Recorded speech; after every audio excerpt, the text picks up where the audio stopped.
Bueno, bienvenidos a la sesión. Vamos a dar inicio y continuidad. El día de hoy vamos a conocer el concepto de bienestar de la infancia, pero primordialmente vamos a iniciar con los factores de riesgo que se desencadenan en la primera etapa de la infancia, la segunda infancia, ¿sí? Esencialmente, un niño, un sujeto, se encuentra en riesgo si pertenece a un entorno que presenta distintos factores de riesgo. En un primer punto podemos de identificar cuando un niño se encuentra en una situación de riesgo es porque el contexto donde él se encuentra está en riesgo. Vamos a evaluar el medio, tanto social como territorial, geográfico y sobre todo pues el entorno social en el que éste se está desenvolviendo. Número 2, la importancia de la interacción del niño en ese medio. Prácticamente podemos identificar que un niño se está desenvolviendo en un contexto, pero ¿cuál es la importancia de la interacción? ¿Cuál es la interacción, perdón, de este niño con este medio?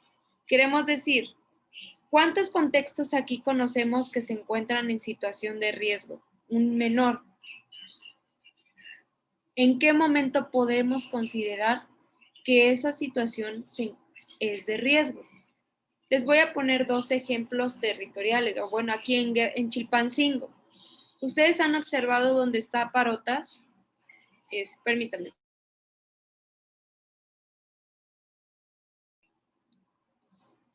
Fue para mi hijito, perdón.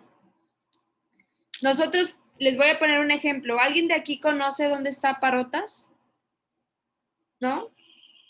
¿Dónde está la farmacia del ahorro? ¿Sí? ¿Cuál de todas? Ah, en el mercado. Ajá, en el mercado. Donde está el cruce de los... Perfecto. Justamente como si fuéramos hacia el diario de Guerrero más adelantito, por la gasolinera del DIF más adelantito, ¿sí? Ubicamos que hay varios menores de edad. Algunos son niños, algunos son adolescentes y otros parecen ser preadolescentes. Nosotros ubicamos la situación en la que estos niños se encuentran. La mayoría de esos niños se dedican a la venta de dulces, ¿sí? Como parabrisas, limpia parabrisas, vaya, ¿sí? Y otra, pues desconocemos si estos niños se encuentran en una situación mucho más vulnerable, que es explotación laboral infantil, ¿sí? ¿Por qué decimos que es una explotación laboral infantil? ¿En qué momento nosotros consideramos y podemos determinar esa situación? Cuando nosotros ubicamos que un menor, independientemente de sus actividades, de acuerdo a sus derechos, de acuerdo a sus necesidades fisiológicas y de afectividad, el menor se encuentra en la calle sin la supervisión de un adulto. Si se encuentra con supervisión de un adulto, quiere decir que el adulto está con él. Y hemos ubicado distintos ejemplos cuando un menor está trabajando con su padre, a diferencia de cuando un menor está trabajando para sus padres, ¿sí? Justamente en ese lugar hemos observado, digo hemos porque no es la primera vez, que el padre y la madre de esos niños ahí se encuentran mientras ellos están trabajando, ¿sí? ¿Y qué es lo que hacen? Ellos están en el teléfono, sentados, supervisando.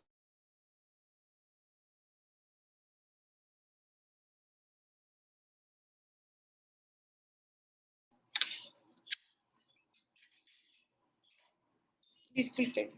Se observaba que estos menores estaban trabajando mientras los padres de familia, o sea, la madre y el padre, se encontraban sentados con el teléfono.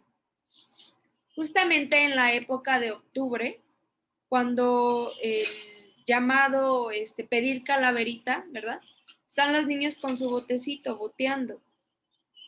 Y aparentemente pues es normal para algunos, ¿no? O es válido. Sin embargo, podemos determinar que el medio, el entorno donde estos niños se están desenvolviendo no es sano. Sobre todo la interacción de estos niños que tienen con ese medio. ¿Por qué? Ahorita vamos a ver más adelante cuál es la consideración. ¿Cómo detectar la nueva infancia en riesgo social y cuáles son los indicadores que conozco? Les dejé, por cierto, la tarea. Algunos de ustedes sí me enviaron las preguntas, otros no. Ahí se las encargo. El riesgo social. Para que éste exista, es preciso que se descuide una necesidad. Por lo tanto, va a surgir la posibilidad de que una persona sufra un daño que va a tener su origen en una causa social. Estos niños que yo les comento, ¿por qué se encuentran en ese contexto? Porque hay una necesidad. Tal vez sea directamente para los padres y directamente para ellos. Contextualmente no son ellos los que deben de estar trabajando, socialmente tampoco, ¿sí? Otro de los ejemplos que podemos observar es el mercado local de aquí de Chilpancingo Guerrero. Y una infinidad de ejemplos, ¿no?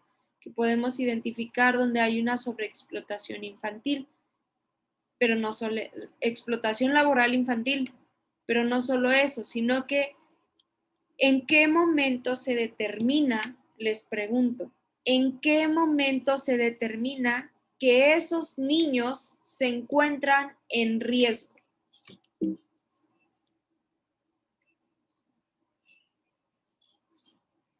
¿Nadie? Cuando ya disponen de, por ejemplo, de las drogas, maestra.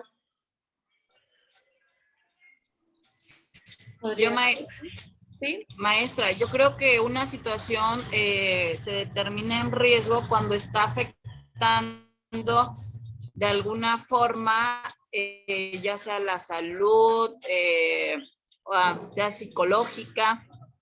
¿Sí me escucha? Creo que se está afectando cuando viene un ámbito de este tipo. Yo leía que nos comenta que una situación de riesgo es toda aquella situación que afecta al menor. En este caso podría ser su entorno, si atenta contra su vida o su salud.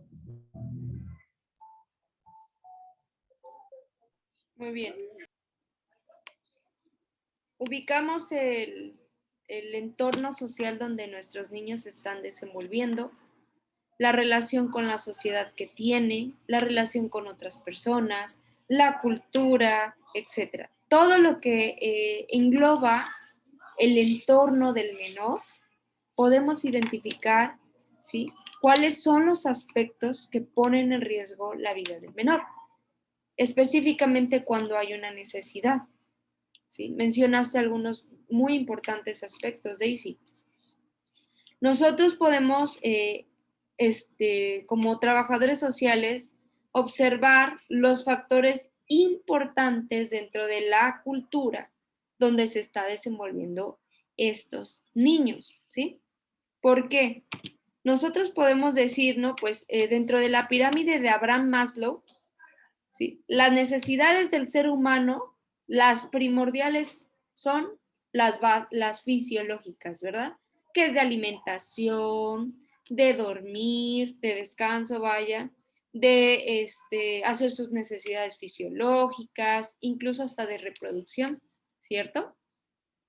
Pero dentro de la pirámide, la segunda base es las necesidades afectivas, ¿sí? No sé si han escuchado ustedes la frase de amor. No solamente de amor se vive. ¿Por qué? Porque necesitamos comer, descansar, ¿sí?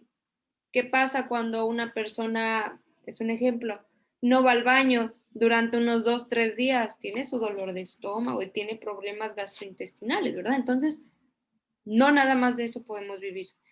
Sin embargo, una persona que también vive sin afectividad tiene distintas carencias cuando es un poco más grande. ¿Cuáles son las problemáticas que podemos identificar. Algunas de las problemáticas que se han identificado, se han desarrollado son, ahorita les digo, esencialmente cuando un niño se está desenvolviendo en un contexto, por ejemplo, con problemas en los padres, ¿sí? Está la madre, está el padre, pero todos los días están en pleitos, infidelidades, mentiras, ¿sí? Violencia, tanto física, psicológica, sexual, ¿verdad? Recordemos que la violencia no solamente es verbal, también puede ejercer la familia violencia psicológica, ¿sí? Violencia sexual, entre otros. Para esto, los niños, niñas y adolescentes que se van desenvolviendo en estos entornos familiares y sociales que están relacionados con problemáticas determinadas, tanto como abandono paterno, abandono materno, ¿sí? Maltrato por parte de los padres, de los tutores, un descuido, bajo rendimiento escolar, ¿sí? Explotación laboral, sobre todo en algunos contextos u hogares dentro del estado de Guerrero, en zonas como parte de la montaña, parte de la costa, incluso aquí en Chilpancingo, ¿sí? Identificamos que estas familias tienen necesidades básicas insatisfechas, sobre todo cuando son familias numerosas. Lamentablemente, he observado, antier atendía a una señora en ginecología. Llegó de 37 años, su octavo hijo. Sí, es algo que decimos, bueno, pues las personas de antes tenían 11, 12, 10, ¿sí? Y es sorprendente que ahorita, donde se supone que la información está al pie del día, que estamos promoviendo y previniendo embarazos no deseados, embarazos riesgosos sobre todo, ¿no? Y las implicaciones o los riesgos que tienen estos de tener familias numerosas. Si ahorita vamos en un ascenso en que la población, valga la redundancia, hay una sobrepoblación, obviamente los factores de riesgo aumentan, van en aumento, ¿sí? ¿Por qué? Porque lamentablemente en los padres podemos encontrar una alta probabilidad de que la situación en la familia sea crítica, ya que la mayoría de las familias aquí en el estado de Guerrero, los padres tuvieron deserción escolar, no terminaron ni siquiera la primaria, la secundaria, ¿sí? Tuvieron también un bajo desempeño académico, tuvieron un desinterés en cuestión académica, pero también de atención a su salud, ¿sí? Han sido también personas que tienen una alta probabilidad de ejercer violencia sobre sus hijos, sobre su esposa, sobre todo cuando no hay un empleo pues sólido, ¿no? Un empleo que rinda para las necesidades de los hijos. Esto va a generar ciertos factores de riesgo psicosociales. ¿Cuáles son? Son el estrés, la baja autoestima, ¿sí? Problemas de conducta social que vienen a fracturar lo que es la relación con otras personas, ¿sí? Analizándolo desde el aspecto social, los procesos de crianza se van a ver afectados, los procesos de socialización, los procesos de educación. Cada uno de estos va en aumento en cuestión de vulnerabilidad, ¿sí? Aumenta la deserción escolar, aumenta las actitudes violentas, aumenta la inserción económica en la explotación laboral infantil, ¿sí? Aumenta también la probabilidad del consumo de drogas, de participar en pandillas, de proveer de delincuencia juvenil, entre otros aspectos, ¿no? Entonces, estos factores de riesgos, tanto sociales y psicosociales, generan una vulnerabilidad, sobre todo cuando los padres no tienen una capacidad de respuesta para atender a cada uno de sus hijos, ¿sí? Sea por cual sea la situación actual en la que estos estén atravesando. Si se separaron, si no se separaron, si tienen un aislamiento social, si tienen que trabajar la mayor parte del día, así como también pues el bajo nivel educativo que estos presentan. ¿Cuáles son las condiciones que debe de tener un padre de familia? Primeramente, en un contexto donde se está desenvolviendo un niño y una niña, debe de tener distintas condiciones como son condición afectiva, de afectividad, de afecto, de amor, de comprensión, de valores, de apoyo mutuo, de trabajo en equipo, ¿sí? Condiciones sociales de relaciones, ¿sí? Que beneficien las conductas de nuestros hijos, ¿sí? Condiciones económicas para el sustento de las necesidades de cada uno de nuestros menores y también condiciones educativas, ¿sí?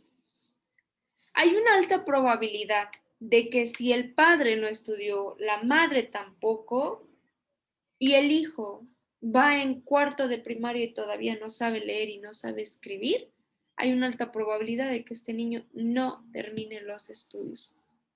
¿Por qué? Porque haciendo un historial, tenemos el famoso familiograma, ¿lo conocen? El genograma también, ¿sí? Nosotros podemos identificar a través de estas herramientas e instrumentos la capacidad que hay dentro de la familia de salir adelante, ¿sí?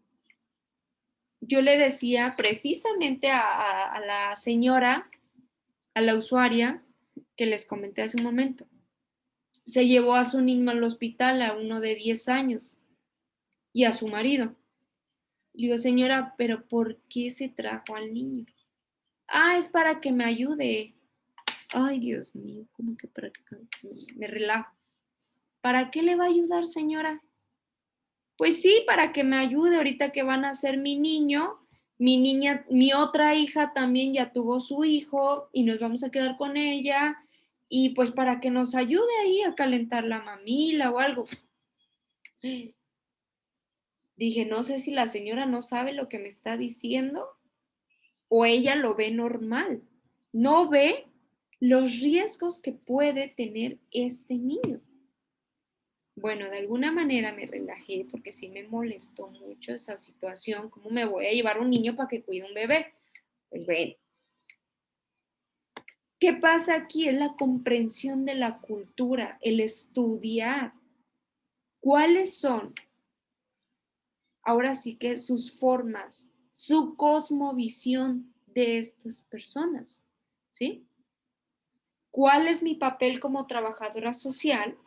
Pues generar una conciencia de aquellos factores de riesgo en los que está involucrando a su pequeño.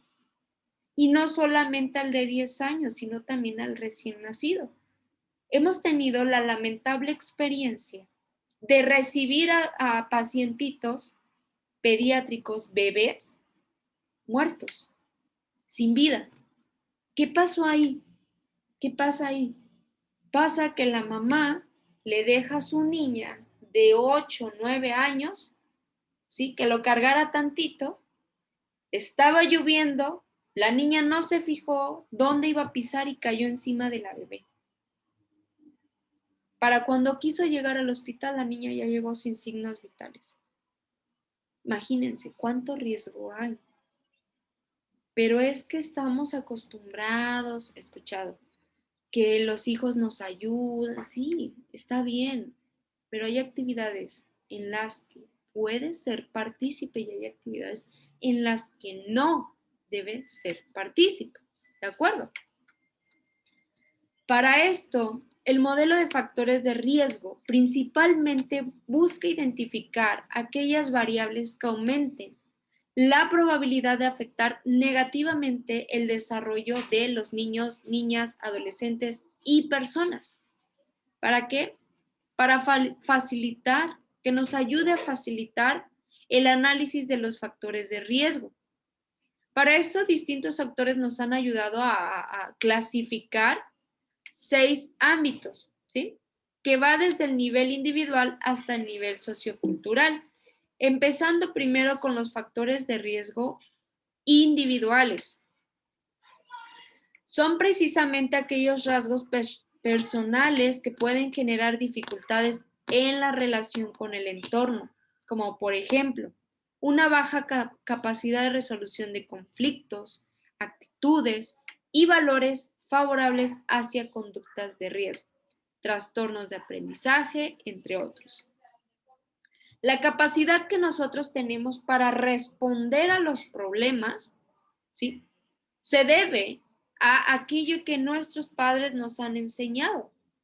Parte mucho de esto de la socioafectividad, ¿sí? Tal como fui moldeada yo, ¿sí? O tal como soy yo, estoy moldeando a mi hijo. Tal como soy yo, fui moldeada. Probablemente así fue mi madre, ¿no? No sé si han escuchado ustedes que hay patrones que se repiten, sean positivos o sean negativos. Entonces, aquí se busca generar una estrategia de identificar los factores de riesgo individuales, porque independientemente de lo que esté atravesando un sujeto, es que la mamá tiene la culpa, la mamá era la que le gustaba mucho el vino, ¿no? Es un ejemplo.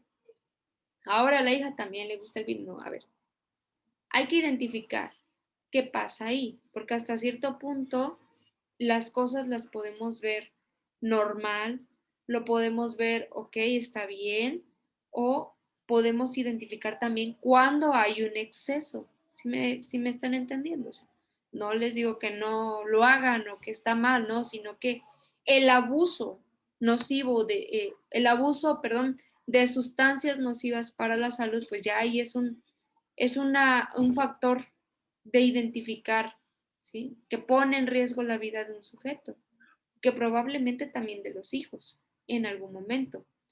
Quiero comentarles que en el hospital, en un aislado, tenemos a un jovencito de 17 años en la UCIA, ¿sí? Que llegó por ingesta alcohólica. Nada más, tomó, se durmió y se ahogó con su propio vómito. Dios mío santo. ¿Sí? Yo no estoy en contra de que tomemos o tomen, pero sí observar, cuidar que todo lo que nosotros hagamos, nuestros hijos lo ven, lo aprenden.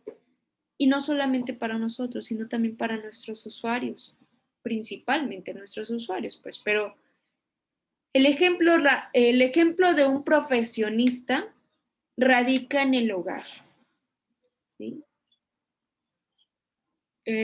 Y no digo que no con esto digo que el trabajador social debe ser sumamente perfecto, no lo hay, no lo existe, sino que seamos conscientes de cada una de nuestras actividades, ¿sí? Si a nuestros hijos le queremos enseñar, mostrar los límites, nosotros somos los primeros con el ejemplo, ¿sí? Cuando vamos a trabajar con identificar los factores de riesgo individuales, no vamos a trabajar directamente con el niño. ¿Con quién creen que vamos a trabajar? Exacto, con los padres o tutores, vaya. Hacer un historial, ¿sí?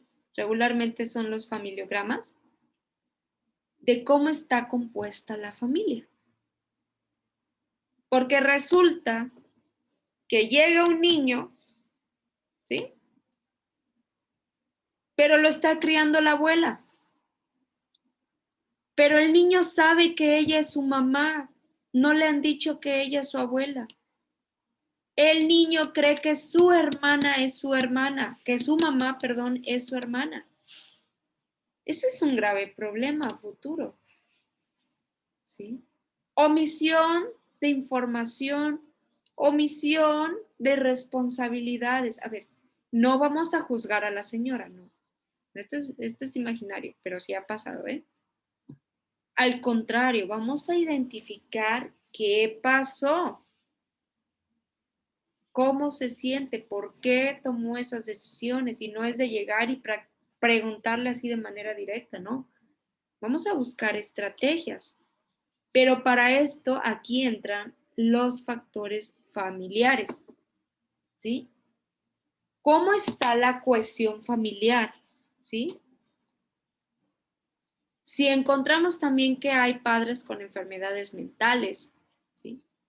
Presencia de estilos parentales coercitivos, ambivalentes, permisivos, entre otros, que han sido considerados como factores de riesgo asociados a diversas problemáticas.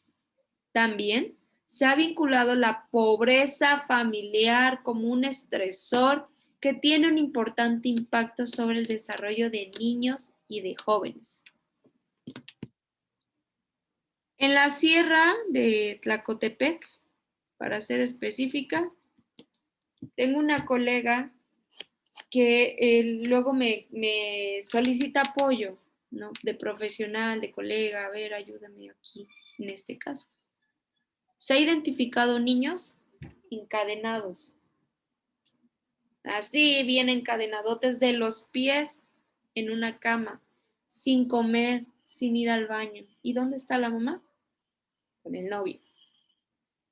Se ha identificado niños solitos dentro de una casa, sin comer también, sin condiciones higiénicas, ¿sí? Porque la señora argumentaba que no tenía dinero para limpiar su casa, para comprar jabón, para bañar a los niños y para limpiar su baño.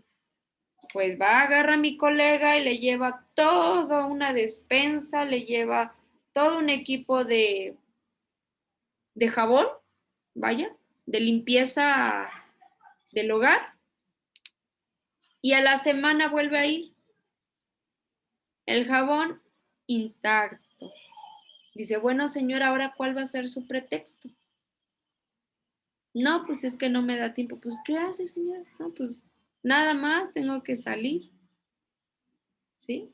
Entonces, las condiciones en las que se encuentra puede generar un estrés. Sí, lo voy a decir así. Esa señora es floja, ¿no? Pero ¿qué pasa? O sea, ¿por qué es así? Toda conducta, toda acción o toda omisión tiene un fundamento. ¿Por qué es así su reacción? ¿Por qué hay un desinterés en el cuidado del hogar? Sobre todo el hogar es el estado donde cada uno de nosotros queremos estar, queremos descansar, queremos reposar, queremos sentirnos a gusto, ¿verdad que sí? ¿O a usted no le molesta llegar a su casa? Ay, no levanté, no lavé mis trastes, pero ya se quiere ir a acostar y no puede ir a acostarse porque sus trastecitos están sucios. No sé si les ha pasado a mí. Sí. Y ahí estás con medio sueño, pero lavándolos porque no te gusta ver así. Tampoco pues estar apurada, o sea, no les voy a mentir, no les voy a engañar, ¿para qué? Pero sí llegar y descansar y decir, aquí es donde yo quiero estar. Me gusta estar aquí, es mi hogar. Entonces, ¿qué pasa cuando una persona o un contexto familiar, ¿sí? No atiende esas circunstancias, esos pequeños aspectos de necesidades del ser humano? Algo está pasando en la vida de esa señora, ¿cierto? Ahora, todo esto en el niño y los niños va a generar un impacto negativo en su desarrollo, tanto cognitivo, social, emocional y económica. Vean nada más ¿sí? Hay niños que crecen, digámoslo, en una casa sencilla, de madera, bien bonita, y no porque esté así, en esa condición, estamos en pobreza, no. La pobreza es cuando hay falta de interés. Porque, por ejemplo, yo me desarrollé en mi casa, todavía me acuerdo, la casa de mi madre, una casa de madera bien bonita, hay 3 palitos, es un ejemplo. Siempre súper, súper limpia mi madre la tenía, ¿sí? Y ella nos decía, hija, es que no contar con dinero tal vez no significa que vamos a ser sucias, no vamos a ser cochinas. Y ahí estaba regañándonos, ¿no? Que así hay unos aspectos que ya estoy evaluando, por qué esto, por qué el otro, y no me agradaron tanto, pero bueno. Y en cambio tenía otras vecinitas, una vecinita, por ejemplo, que decía, no, es que, le decía a mi mamá, ¿por qué tienes sucio? No, pues es que somos pobres. Nosotros somos pobres, siempre vamos a ser pobres. Fíjense cómo se condicionó, cómo condicionó a sus hijas. Y efectivamente, ¿sí? Las condicionó cognitivamente, económicamente y socialmente. Recordemos que la etapa de la primera y segunda infancia, todo de lo que alimentemos a nuestros hijos o nuestros menores va a generar una proyección cuando sean adultos, ¿sí? Tanto positivo como negativo. Hay niños que se aferran a la adversidad, ¿eh? Les pongo un ejemplo igual de la casa. Mi hermana, la mayor, mi mamá le decía, no vayas a la escuela. Fíjense nada más. Ay, Dios. Mi madre le decía, no vayas a la escuela, ayúdame con tu hermana, ahora conmigo. Yo era una bebé. No, esa chamaca fiera, decía mi hermana, ya me voy a la escuela. Prefería no hacer qué hacer, o sea, sabía que llegando de la escuela iba a ser el aseo, pero prefería irse a la escuela porque sabía que el camino es la educación, ¿sí? Conocer, tener otra apertura, tener otra visión. Hoy, después de tantos años, le recuerdo a mi mamá, ¿te acuerdas que me decías que no fuera a la escuela? Ay, sí, hija, perdóname.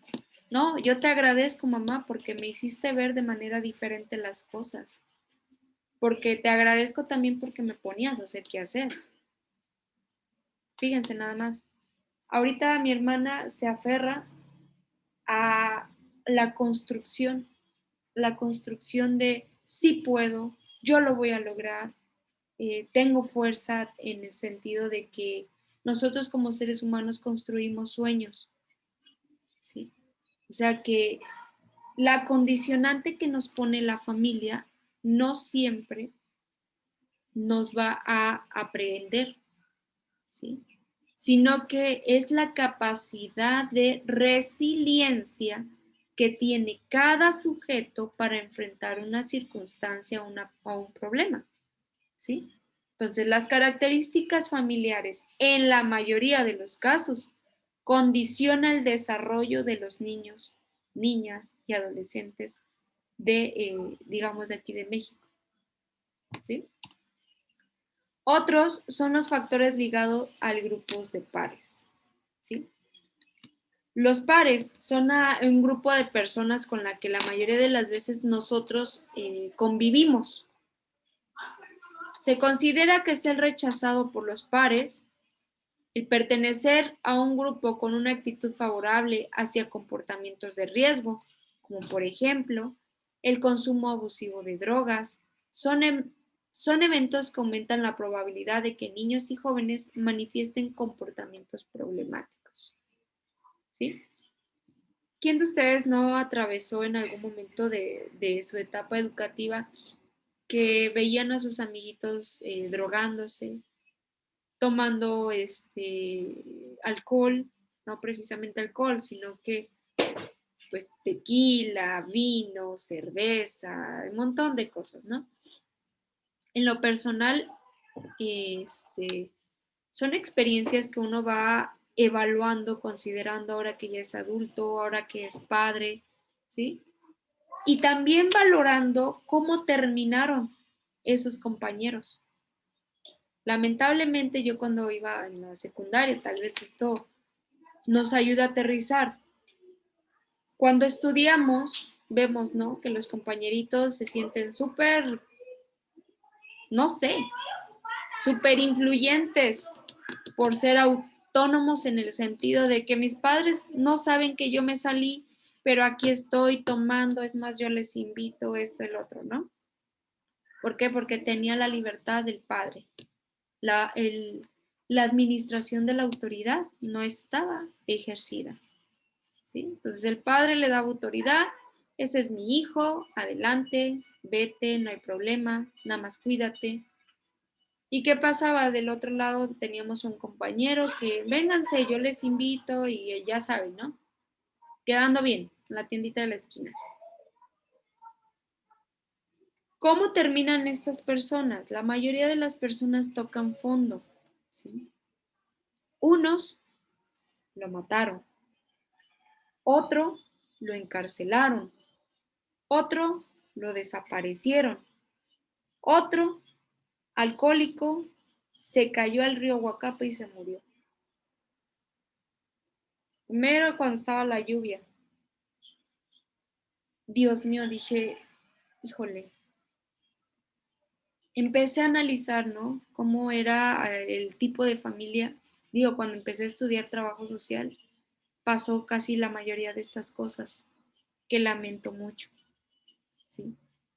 Pero estos factores ligados al grupo de personas con las que se están desenvolviendo tanto nuestros hijos, ¿sí? Que independientemente de eso, saben cuál es la base, los valores que hay en casa, ¿sí? La atención de los padres, ¿sí? Veíamos hace un rato, les comentaba, cuando una persona, unos padres de familia se la encuentran todo el día trabajando para cubrir una necesidad que son las fisiológicas, pero condiciona las afectivas. Otro factor es la escuela, ¿sí? La escuela es una institución relevante en el desarrollo de cada uno de los niños y jóvenes, ¿sí? Ya que estos pasan la mayor parte de su tiempo, o nosotros llegamos a pasar la mayor parte de nuestra vida en la escuela, ¿sí? Por ejemplo, el que un profesor dé un bajo apoyo, el sentimiento de alineación o tener compañeros violentos pueden tener efectos importantes sobre los estudiantes, tanto positivos como negativos, ¿sí? ¿Cuántas cosas no de ustedes han atravesado que les ha condicionado esa circunstancia?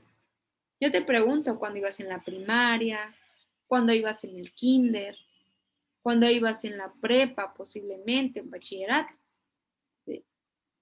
Yo sí bien me acuerdo y es un ejemplo porque marca, realmente marca la vida de una persona. Yo me acuerdo que estaba bien feliz en cuarto grado de primaria respondiendo un examen de ciencias naturales. Nunca se me va a olvidar. Y lo acabé. Fui la primera en terminarlo. Sí, lo entregué y el maestro pensó, ya lo entregó. Y lo empieza a revisar. ¿Y saben qué me dijo? ¿A quién le copiaste? Ay, Dios mío. Sentí que se me subió y se me bajó. Y luego un maestro altote ahí, todo un poquito grosero, la verdad. Hoy lo veo y me dan ganas de bendecirlo. Porque sí, la verdad, ya cambié. Ese pequeño gesto que él hizo me condicionó. Me condicionó al yo no puedo en su momento. Me condicionó al es que yo no creo ser capaz de sacar un 10. Yo no creo ser capaz de estudiar y dar una buena nota o que yo realmente lo aprendí. ¿Sí?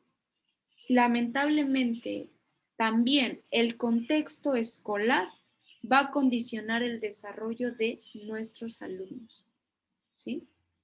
Y es lamentable cuando nos encontramos este tipo de docentes.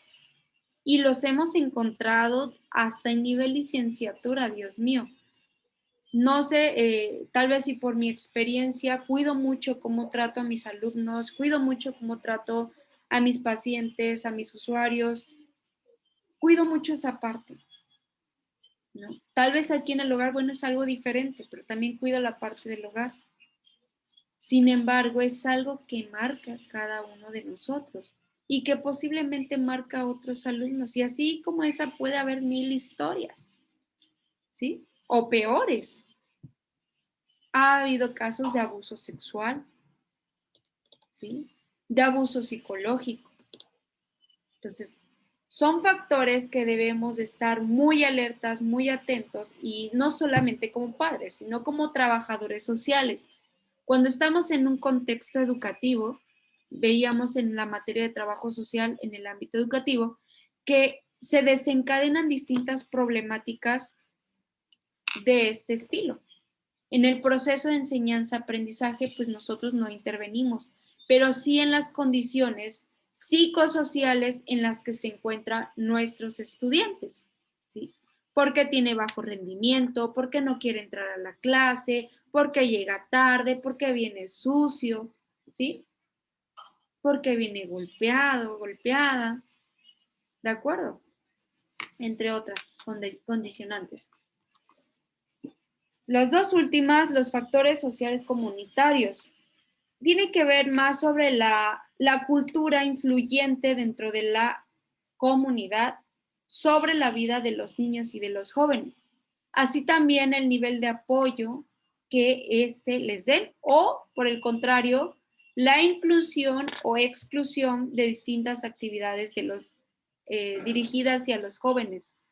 En unas comunidades, a mí me gusta mucho ver que las escuelas, ¿cómo se llaman? Telesecundarias, he escuchado, realizan distintos proyectos, ¿sí? Comunitarios en las que involucran a los jóvenes, a los niños y a la comunidad para el desarrollo de ellos profesionalmente.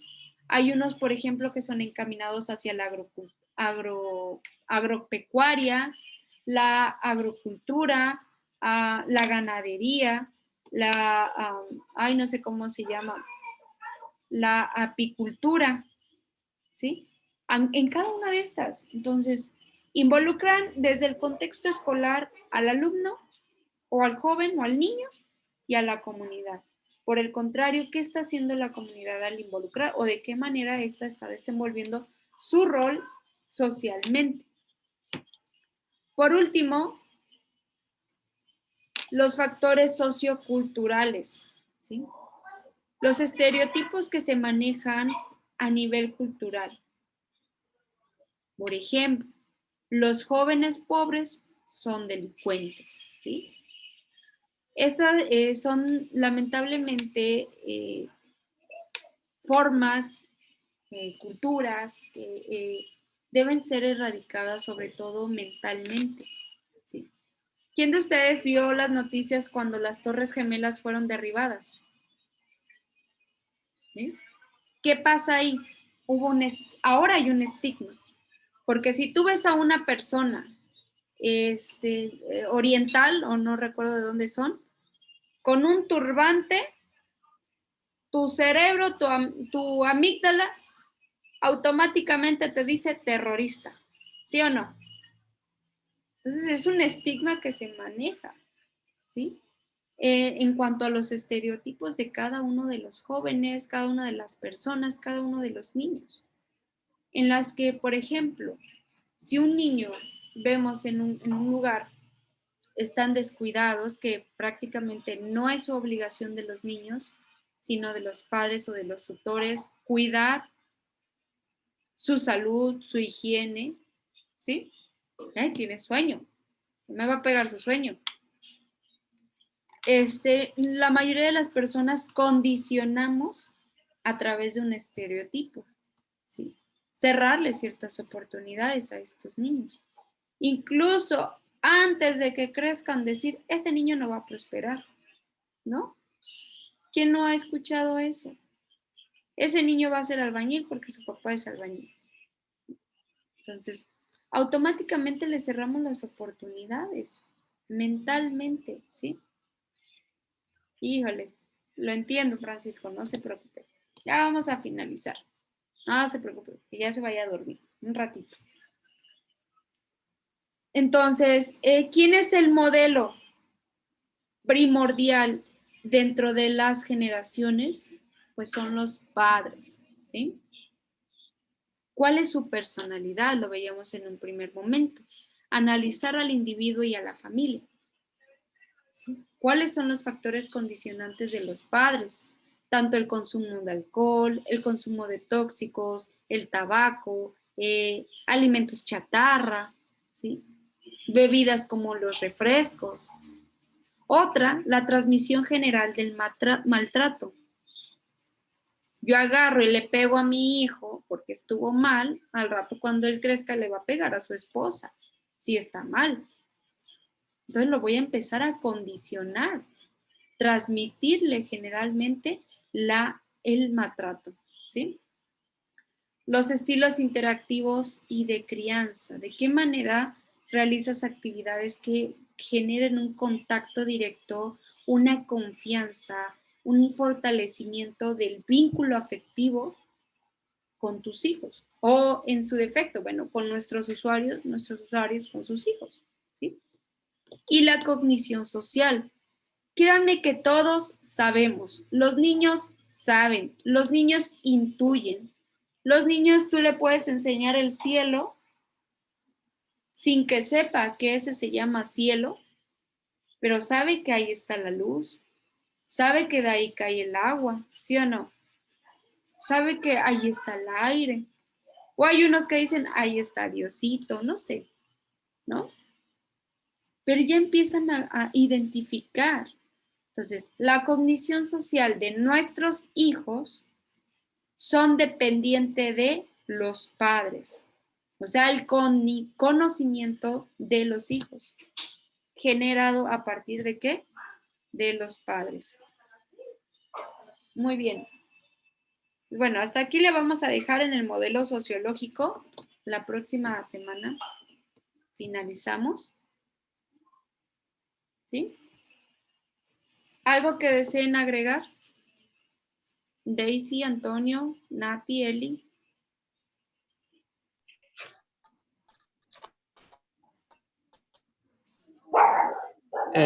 Pues me pareció muy buena esta clase, maestra, porque sabemos de que el entorno en que se desarrolla el niño y dependiendo de el cariño afectivo de los padres es cómo se va a desenvolver ante la sociedad.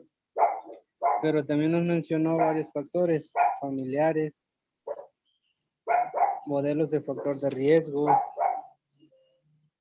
y que nos hace hincapié que pues, los padres siempre vamos a jugar un papel muy importante, ¿no? De cómo educarlos. Efectivamente, sí. Así es, maestra. Gracias, Antonio. Daisy.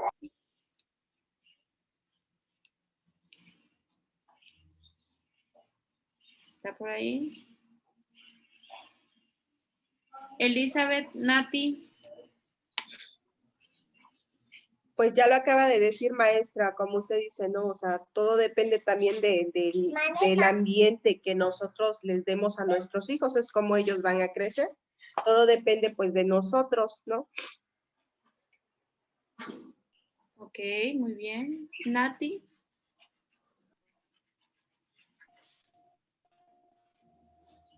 Pues maestra, como opinan mis compañeros, que igual que nosotros los padres somos los que vamos a guiar a nuestros hijos. Yo le voy a dar un ejemplo. Yo soy de un pueblo y mi mamá nos decía, mira, yo no estudié, ustedes estudien, porque yo quería estudiar, pero mi mamá me decía, cuida a tu hermanito, Y cuando yo decía, ahora sí ya voy a ir a la escuela, veía que mi mamá dice, ya estaba embarazada. Otra vez dice, ya no voy a ir a la escuela. Entonces ella decía, ustedes van a estudiar, yo voy a hacer lo posible, dice, que ustedes estudien, porque yo quería y no pude. Y yo creo que es como dice usted, mi mamá no nos limitó a seguir esto como ella, que fue cuidando ella a sus hermanitos. Nosotros pues sí, pudimos estudiar. Sí, ¿no? Así es. Inicialmente hacemos una reflexión introspectiva, ¿no? De la condición en la que nos encontramos cada uno de nosotros, las oportunidades que tenemos, las oportunidades que tuvimos, porque de alguna manera se nos presentaron, ¿sí? Y agárrala porque se Sí. te va.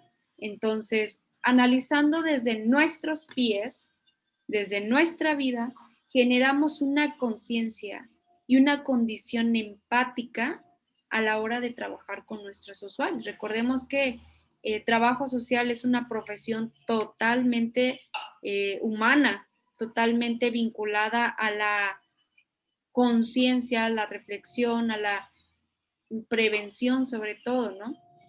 ¿Sí? Desde los aspectos de la experiencia de la mayoría de los sujetos sociales o sujetos en general. ¿Por qué?